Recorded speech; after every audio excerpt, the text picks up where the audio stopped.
Hi! So pagpalang araw po sa inyong lahat. Bali po ngayon ay ako'y beto sa kinamamang bahay at akin po kinakauna si Bibi Oren. Ay papakita ko po sa inyo yung baboy pong nanganak nila ate po. Yung pong baboy nila ate ay nanganak to. Ayun po papakita ko po sa inyo. Ay, ayan po yung mga baboy nila ate. Yung mga biik. Ilang peraso kayo?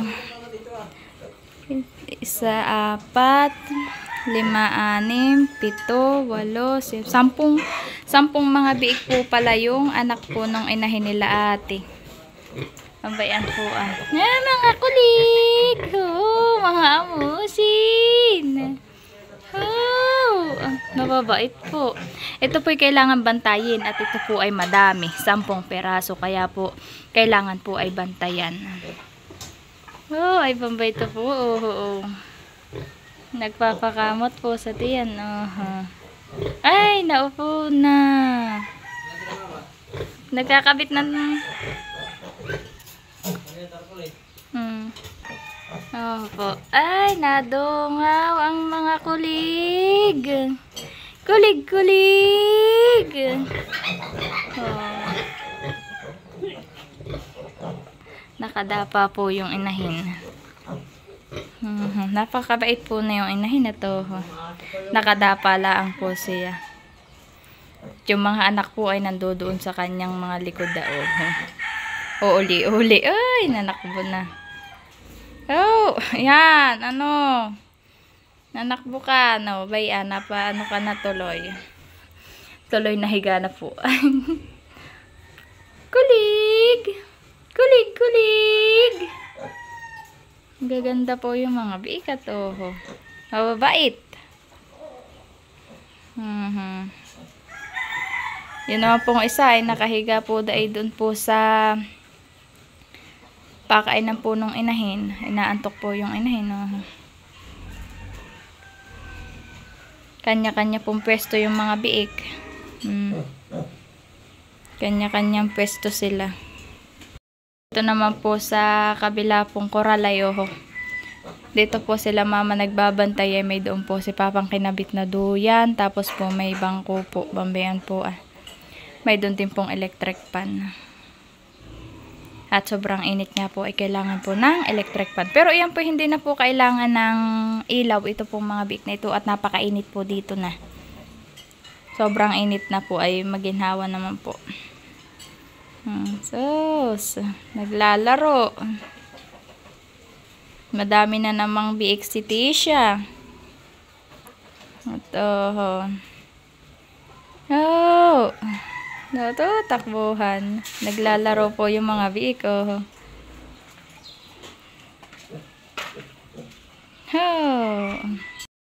Ito naman po yung malalaki na po yung tanim ni mamang mga mustasa po.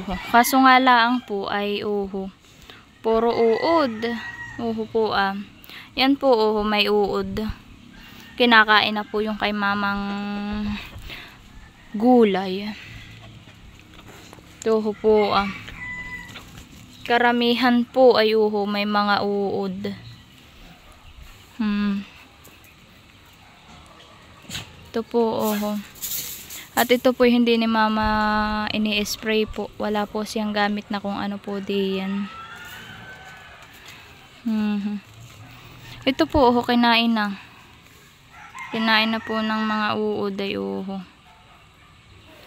Hindi pa po ay nagugulayan na po pala ito ni mama. At po may mga paklang na po.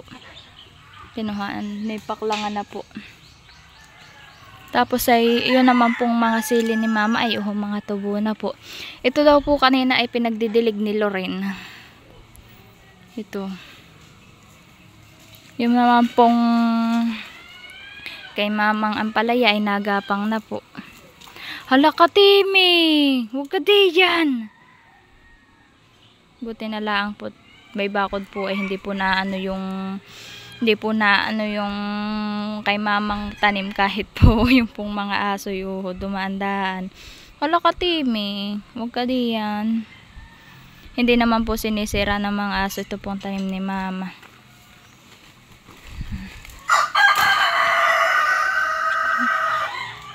Ay, oho, kinagkag ng manok. Ito naman po ay kinagkag ng manok, kinahig. Ay, oho po, bunot na po. Ito naman po ay bago pala ang po naganda itong kay mamang mga tanim pong ito. Bay, si mama po pala ay nagtanim na ng mga sitaw. Oho po, ang mga tubo na yung sitaw. Mga tubo na din po pala yung sitaw ni mamang tanim. Ito po yung sitaw pong ito. Pag po ito namunga ay kulay violet. Ito pong sitaw na ito. May mga tanim po si mama. Kaso nga lang po ilang peraso pa po. Nibalaga na din po ito ni mama to. May mga sanga na po ng kawayan.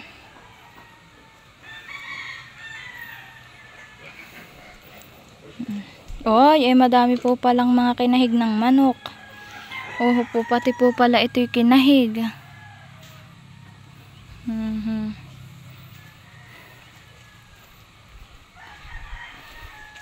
Puro po talaga uod, oho. Kinain na talaga.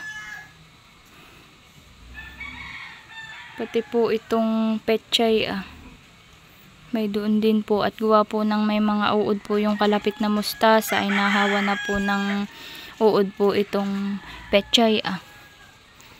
Oho po, lahat po yata ng tanim ni mama may mga uod na mustasa. Oho po. Nagugulayan na po pala. Mamaya po ako manghihingi na itong gulay. Ay oho po, akalalaki po ng uod. Yan po. Yan po kay hindi po nakakuha na ng manok.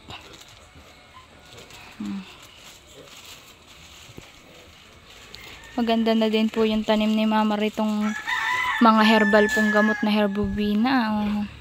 Yan po yung natutunaw yung herbovina iyan. Tapos po ba yung sibuyas na Tagalog. May punla pa din po pala dito si mama. Oho po. Kapupunla po. At yun nga pong mga tanim po yata niya puro nakain na ng mga uod. Kaya po nagpunla ulit siya ng bago. Naki po sila mama dito may tain na pang kagagawa. Oho po.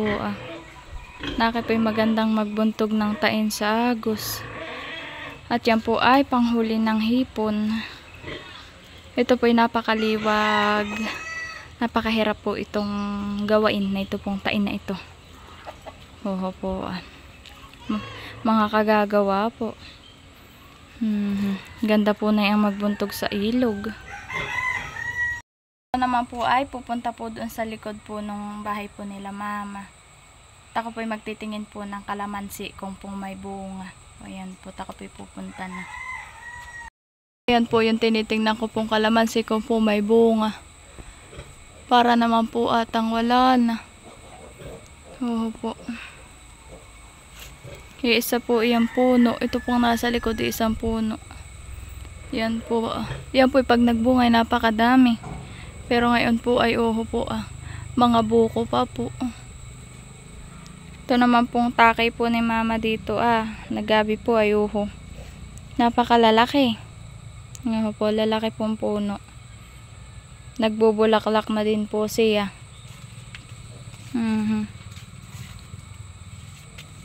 Nabitak na po yung lupa. Siguro po ito yung may laman na. At po nabitak na. Ayan po to. Dito po hindi pa po nag-aanihan ng palay. At po yung po mga palay po dito bago pala ang po nahihinog. Kaya po hindi pa po dito nag-aanihan. Napaka-presko po ng hangin. Madami po si mamang katatanim po ditong takay na gabi. Po. Malalaki po siya. Ako naman po ngayon ay magtitingin po ng langka po kung po may gulaying langka. Titingin po ako. Nakita po akong gulayin na langka. Bayuhon po isa. Ayun po, oh. May isang bunga po na malaki-laki na. Ayun naman pong kabila, ay oh po, may bunga din po. Mamaya po ipapakuha ko kay Papa. O kaya po kay Kuya. Meron po din dito, kaso po ito ay maliit-liit pa po. Ang papakuha po ko po kay Papa mamaya o kaya kay Kuya ay 2 piraso po. Pag po nalahukan iyan ng sardinas ay okay na po. Baby ori naman po ay tulog po sa duyan. Nung pong pagkadating ko po ay tulog po siya. Pinatulog po pala ni Mama. Oo po, magaganda yung kay Mamang mga anthurium. Puro bulaklak yung kay Mamang anthurium na tanim. Bah, ayaw nga po, lahat po may bulaklak. Lahat po ay may bulaklak. Ang isang puno po ay ang bulaklak ay may 5 piraso. Aba, hindi lang po pala 5. At po ganda. Puro bulaklak. Tagpanahon po yata ngayon ng bulaklak ng ganayang anthurium.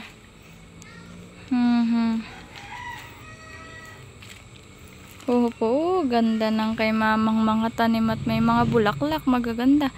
Kaso po ang puti po niya ay isa po ang may bulaklak. Bayuhon po. Ayan po, isa po ang may bulaklak niyang kulay puti. Lahat po ay mga ganayang kulay. Pero maganda naman po lahat po may bulaklak. Malalaki po pati yung bulaklak. Hindi ko po napansin dito po pala si Mami may mga tanim din po palang sitaw. Po. Isang talay po. Baon.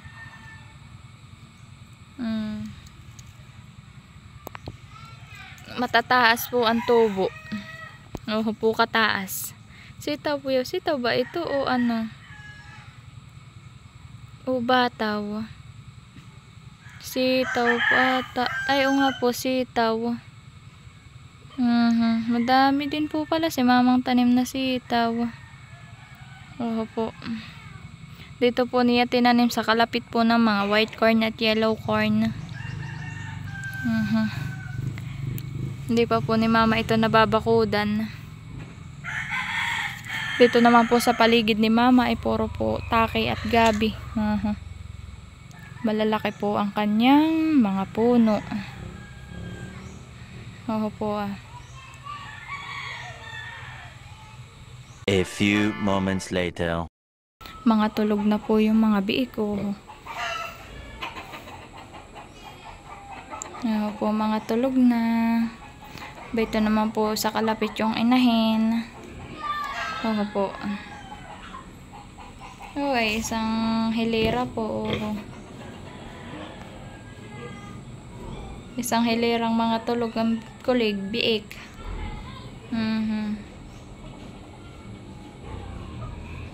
Isang hilera. Mababait po to. Yung inahin po lang ay ito lang sa kalapita. Yun naman po mga anak ay lahat po itulog. Nagpapadidi na po yung inahin.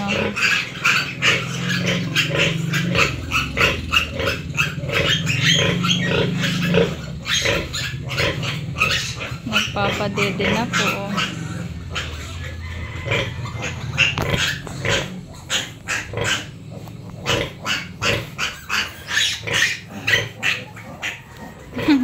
Yung pong ibang biik ay baon po sa sulok. Ayaw pa pong dumede. Ito pala ang pong 6 ang nadede na.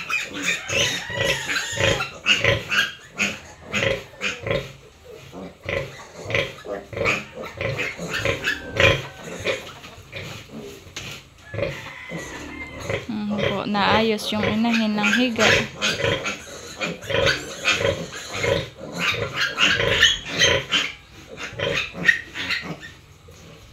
Si Kuya naman po'y wala dito at nagpunta po ng Agos. Ay ako po muna ang nagtitingin-tingin po dito sa mga biik.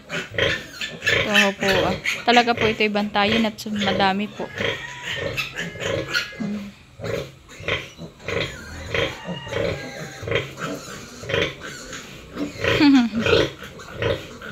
Ayaw pa pong pumunta ng dalawa. Oh.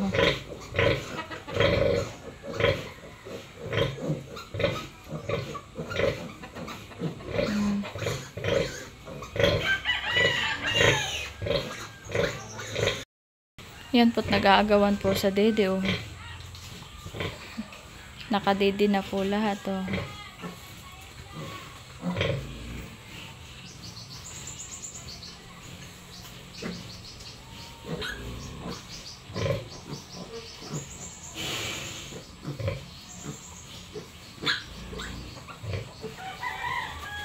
Inuumbang pa po yung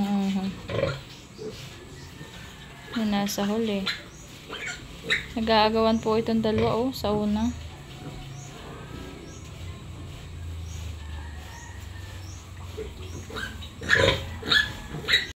Mga tapos na pong dumedi yung mga biko, kanya-kanya na pong pwesto. May nandito po sa kabilang kural, may nandoon sa may ina. Po.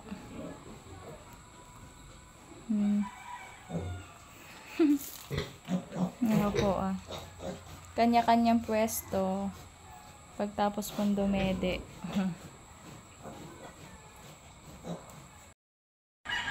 Si Papa po ay inaayos na po yung panungkit po at susungkitin na po niya yung langka. Naayos na po niya. Ayan po at nasungkit na yung langka. Ito na po siya.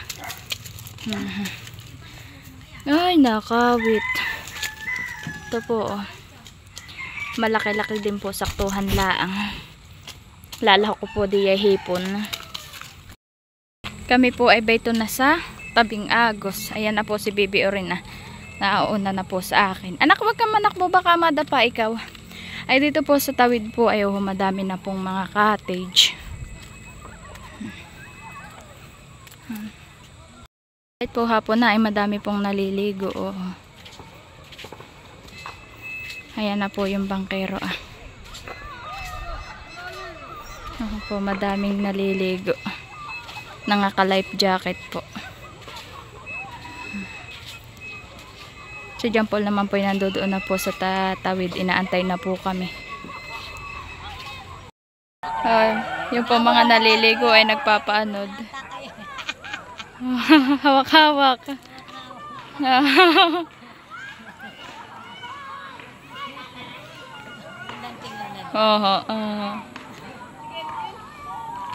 Yun na po yung mga nagpaanod. Mababaw naman po doon yung agos.